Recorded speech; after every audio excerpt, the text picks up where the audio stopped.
Então vamos lá.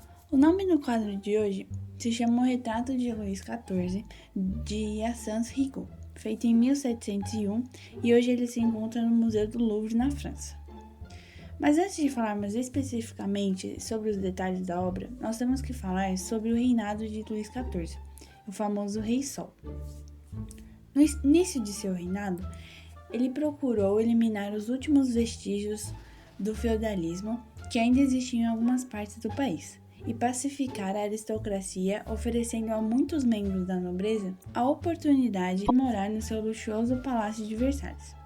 Por esse motivo, ele se tornou um dos monarcas franceses mais poderosos da história e consolidou o sistema da monarquia absolutista que durou até a Revolução Francesa em 1789. Durante esse período, o índice de analfabetismo era muito grande e o meio de comunicação mais acessível eram as obras de arte, que facilitavam o entendimento dos espectadores, passando uma mensagem visualmente.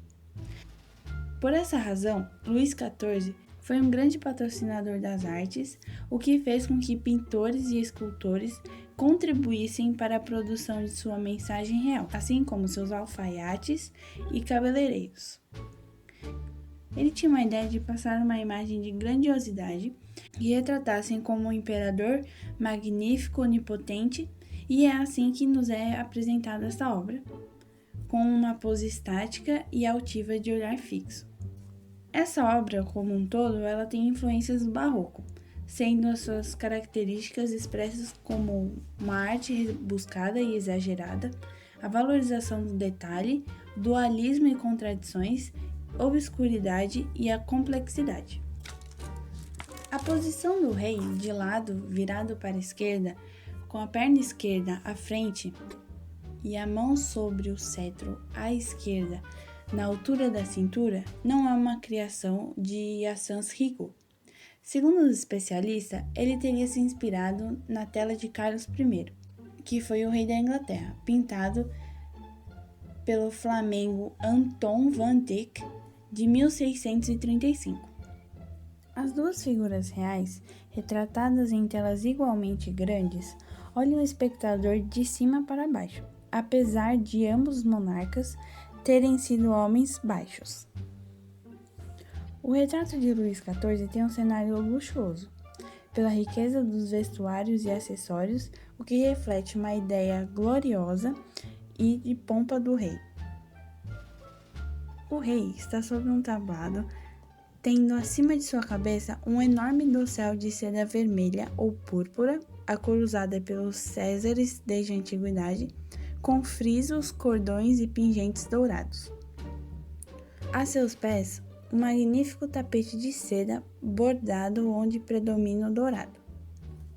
O conjunto formado pelo dossel e a plataforma lembra também um palco teatral com suas pesadas cortinas, efeito que evoca a representação do poder real. Atrás do rei está o trono, do qual só vemos o espaldar alto e parte do braço esquerdo. O lugar da autoridade que marca o centro do poder e do reino parece escondido pela figura central e luminosa do rei. Uma posição bem simbólica, afinal Luís XIV é a encarnação do Estado, como sintetiza a famosa frase "O Estado sou eu", atribuída a ele. Um grande pilar de mármore reforça a composição vertical do quadro, que tem como eixo central a figura de Luís XIV. A base desse pilar tem figuras esculpidas nos dois lados visíveis que simbolizam virtudes reais, a alegoria da justiça, de frente, e da força à esquerda, que é mais difícil de ver.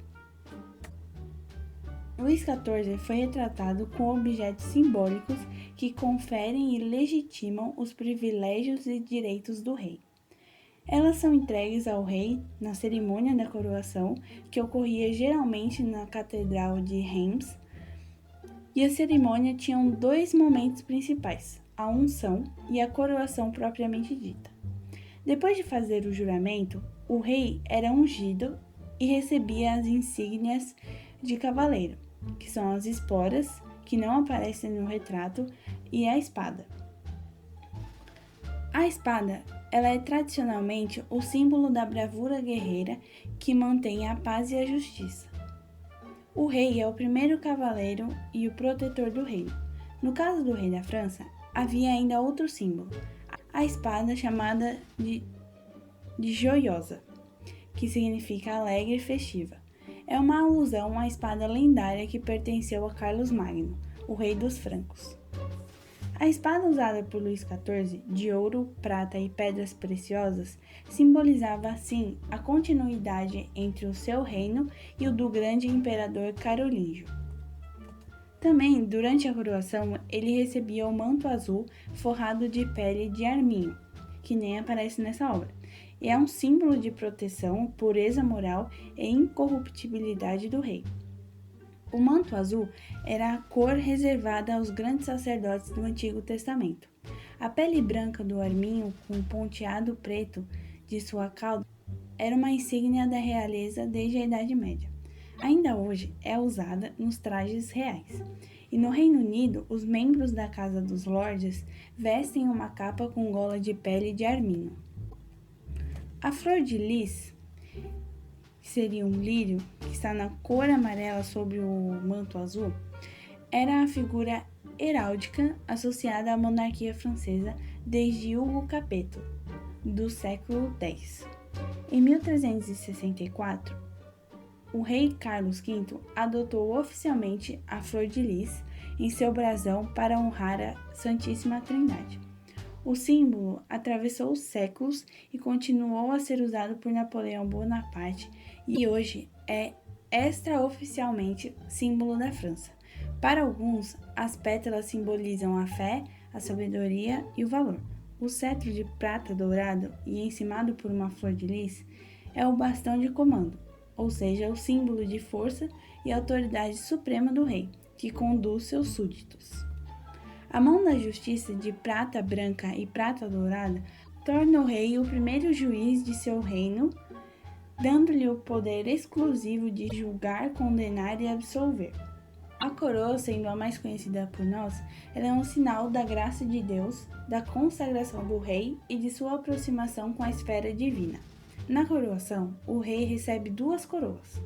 A primeira, mais pesada, conhecida como sendo a de Carlos Magno, é colocada pelo arcebispo sobre a cabeça do rei e sustentada pelos 12 pares do reino. Em seguida, ela é substituída por uma segunda mais leve que o rei mantém até o final da cerimônia. Mas quando ele sai da catedral, o rei usa uma terceira coroa feita especialmente por ele. E no retrato, essa é a coroa pessoal de Luís XIV. O rei também usa o colar com a medalha da Ordem do Espírito Santo, uma cruz com uma pomba no centro. A ordem foi fundada por Henrique III, rei da França, em 1578, para defender a religião católica.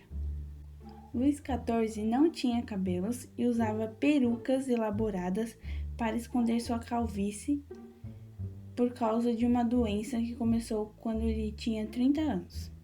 A peruca alta disfarçava também a baixa estatura do rei. Ele tinha 1,60 m de altura. E em complementação a isso, ele usava o salto alto.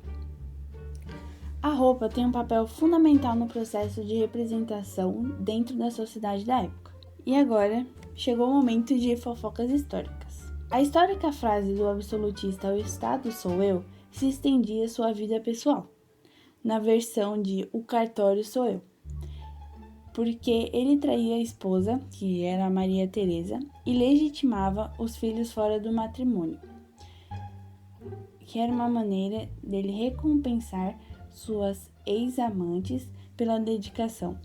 E isso irritava a corte e a igreja, porque eles não podiam fazer isso. E a quantidade de casos de Luís XIV não dá para ser computada. Mesmo o número de filhos é incerto, mas houve pelo menos 18. Bom, pessoal, por hoje é só.